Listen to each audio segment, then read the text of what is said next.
But you know...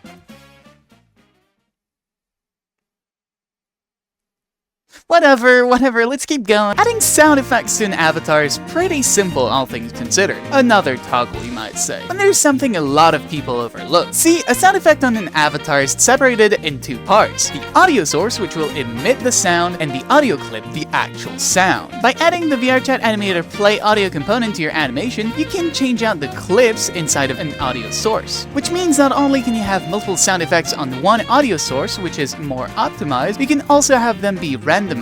Which is pretty cool if you want to have a surprise sound effect to scare your friends. Owie!